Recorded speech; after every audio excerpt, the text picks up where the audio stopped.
اللہ پاک کے نام سے شروع جو بڑا مہربان اور نہایت رحم کرنے والا ہے۔ السلام علیکم، میرا نام ہے ملک جواد منیر اور آپ دیکھ رہے ہیں میرا یوٹیوب چینل JM پروڈکشن۔ ہماری آج کی ویڈیو کا موضوع ہے ان پڑھ لڑکا اور اس کی بیوی۔ تو بغیر ٹائم ضائع کیے ہم شروع کرتے ہیں آج کی ویڈیو۔ ہمارے قریب کے دیہات کا بہت پرانا ایک واقعہ ہے۔ ایک نوجوان جس کی تعلیم بھی نہیں تھی اور شکل بھی عام سی تھی، عقل بھی عام سی اور تعلیم بھی نہیں تھی۔ اس کی ایک خوبصورت کزن تھی۔ اس نوجوان نے کہا میں اپنی اسی کزن سے شادی کرنا چاہتا ہوں۔ چونکہ ماں باپ نے بھی ادھر زور دیا، لڑکی والوں نے لڑکی سے پوچھا تو لڑکی نے تو شروع ہی میں ہاں کر دی۔ نکاح ہو گیا، رخصتی بھی ہو گئی، لیکن جب وہ آ کر اس کے پاس رہی اسے اب پتہ چلا کہ یہ تو پکا جاہل ہے۔ وہ سوچ میں پڑ گئی کہ نہ عقل نہ شکل، زندگی کیسے گزاری جائے۔ کیونکہ اس لڑکی نے دل میں اس نوجوان کو ناپسند کرنا شروع کر دیا، مگر خاموش رہی۔ شادی کے 3-4 دن بعد عام طور پر دلہنیں اپنے ماں باپ کے گھر جاتی ہیں، یہ لڑکی بھی گھر چلی گئی۔ اس کے دل میں یہ بات تھی کہ اب وہ دوبارہ اس گھر میں بھی نہیں آئے گی تو زیادہ اچھی بات ہوگی، مگر اسے ماں باپ کے سامنے بات کرنے کی جرأت نہیں ہو رہی تھی، کیونکہ تو قریب کا رشتہ تھا، دوسرا شروع میں ہی ہاں بھی کر چکی تھی۔ انہیں ایک گاؤں سے دوسرے گاؤں جانا تھا۔ راستے میں اس نے خامد سے کہا مجھے پیاس لگی ہے، قریب ہی ایک کنواں تھا۔ خامد نے جا کر ایک طرف گٹھڑی رکھی اور کنویں سے ڈول کے ذریعے پانی بھرنے لگا۔ بیوی کے دل میں شیطان نے ایسی بات ڈالی، اس نے پیچھے سے اپنے خامد کو کنویں میں دھکا دے دیا۔ جب دھکا دیا تو خامد کنویں میں جا گرا۔ دل میں سوچا کہ اب یہ مر کھپ جائے گا اور ہمیشہ کے لیے اس سے جان چھوٹ گئی۔ اب وہ واپس ماں باپ کے گھر چلی جاتی ہے۔ اس نے کے پاس جا کر عورتوں والا مکر کیا۔ عورتیں مکر میں تو مشہور ہوتی ہیں، جیسے برادران یوسف نے مکر کیا تھا ویسے ہی اس نے بھی مکر کیا۔ وہ روتی ہوئی گھر پہنچی۔ ماں باپ نے پوچھا کیا ہوا ہے؟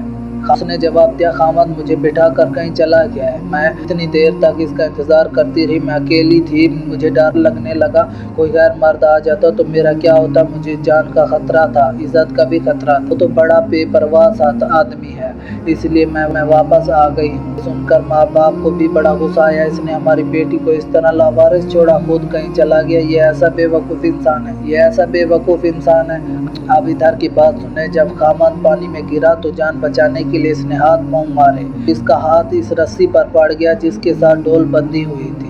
اس نے اس رسی کو مضبوطی سے پکڑا اور ڈوبنے سے بچ گیا۔ کافی دیر بعد اس نے ہمت کی اور آہستہ آہستہ رسی پر چڑھتے ہوئے باہر نکل آیا۔ باہر نکل کر اس نے سوچا کہ میں کیا کروں۔ اس نے دل میں کہا کہ مجھے توقع نہیں تھی کہ میری بیوی میرے ساتھ ایسا معاملہ کرے گی، کوئی بات نہیں، میں دوبارہ چلا جاتا ہوں۔ اب وہ دوبارہ سسرال کے گھر آیا، اتنے میں کپڑے بھی خشک ہو گئے۔ جیسے ہی وہ سسرال کے گھر میں داخل ہوا تو لڑکی کے والد نے اسے بہت جلی کٹی سنانے لگے، تو کیسا بے عقل انسان ہے، تو ہماری بیٹی کو اکیلا چھوڑ کر چلا گیا، تب بے پرواہ انسان ہے، تجھے اس کا ذرا خیال نہیں۔ انہوں نے جو کچھ کہا اس نے خاموشی سے سنا اور آخر میں صرف اتنا کہا کہ ہاں مجھے سے غلطی ہو گئی ہے، بہرحال آپ اپنی بیٹی کو بھیج دیں، ہمیں گھر جانے میں دیر ہو رہی ہے۔ جب انہوں نے دیکھا کہ بہت شرمندگی کا سامنا کر رہا ہے تو انہوں نے پھر بیٹی سے کہا کوئی بات نہیں، اب تم چلی جاؤ۔ اب بیٹی تو چل پڑی، لیکن اس کے دل میں ایک بات بار بار آنے لگی کہ اگرچہ یہ ان پڑھ تھا، اگرچہ یہ بے عقل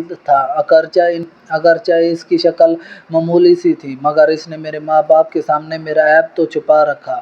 اس کا دل بڑا ہے، اگر یہ میرے ماں باپ کے سامنے میری حرکات کھول دیتا تو میں ماں باپ کو چہرہ دکھانے کے قابل نہیں تھی۔ اس ایک بات پر اس لڑکی کے دل میں خامد کی ایسی محبت پیدا ہوئی کہ اس نے اپنی بقایا پوری زندگی اپنے خامد کی محبت میں گزاری۔ ہمیں اس واقعے سے یہ سبق ملتا ہے کہ جیسے بھی واقعات ہوں اپنے ذہن کو ٹھنڈا کر کے سوچنا چاہیے اور فیصلہ سوچ سمجھ کر کرنا چاہیے، اور انسان سے رشتہ کبھی شکل اور امیری غریبی نہیں دیکھ کر کرنی چاہیے۔ اگر آپ کو آج کی میری ویڈیو اچھی لگی ہو تو میرے چینل کو سبسکرائب کریں، میری ویڈیو کو لائک کریں اور کمنٹ کریں۔